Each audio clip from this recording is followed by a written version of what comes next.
Thank you so much, and thank you to our witnesses. You know, this is very deja vu for us here in the Delaware Valley, because at the end of this summer, when Hurricane Ida tore through here, we had tornadoes, we had not once in 100-year floods, but once in 1,000-year floods. And one of the big victims of that flooding, I see Ms. Bechtel nodding her head, I think she knows where I'm going, the Brandywine River Art Museum, which houses the Andrew Wyeth collection, was inundated. Every one of the 10 buildings on that property were flooded. They had about $6 million worth of damage.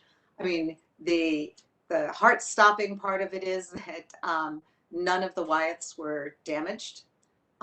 They were all above the second floor level, but this flood went up to the second floor level. All of the HVAC systems and everything got ruined. Mr. Fanabong, I guess the first question is, we were talking a little bit earlier about these 100-year flood plans, but what we're reading in the wake of the flooding that we had here is that those predictors aren't so useful anymore, because they're based on historic data, and we're seeing ahistorical, atypical water flooding, et cetera. Can you speak a little bit to that? Sure, thank you for your question. You're right. A lot of, particularly in DC, we have a lot of data looking at the future, what the future will look like in terms of precipitation and sea level rise.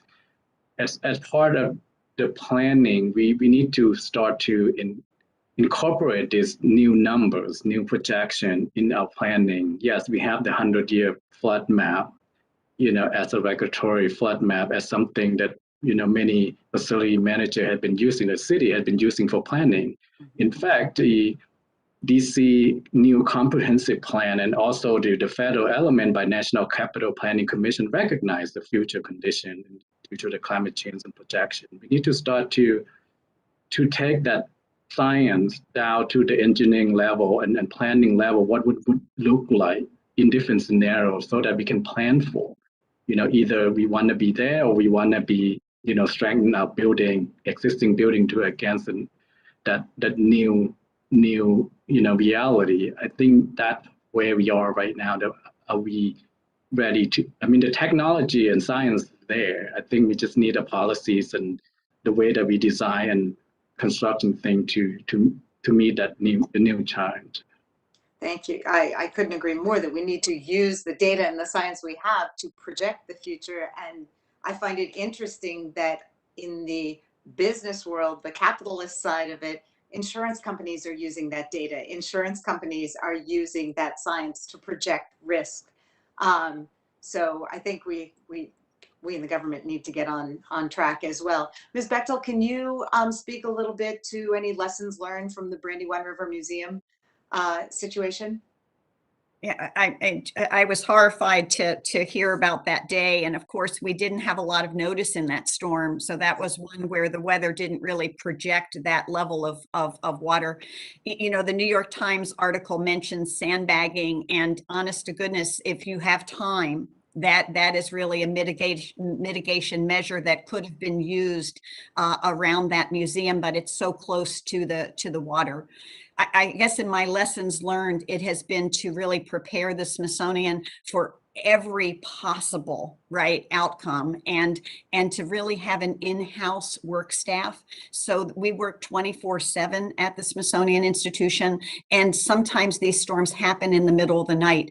And when the 2006 flood occurred on the Washington and along Constitution Avenue on our nation's capital, that flooding also affected our Smithsonian Institution, but we actually had staff that was able to respond instantaneously when that water started to come up. So that is something that I understand it costs money to staff things, but with irreplaceable artifacts, the in-house staff is absolutely critical. And then it has to be trained, and they have to have the materials right available in order to respond right away. Yeah, and unfortunately, with a 21-foot flood, sandbags weren't going to do it. But the fact that they had pre-planned to keep the art on the higher floors at least was helpful. So we do appreciate your efforts and see the need to proceed. And the Brandywine River Museum has reopened for the holidays, which is a really important part of Yes. this year. So Yes. I would urge folks to visit if they're able. Thank you. I yield back. Thank you.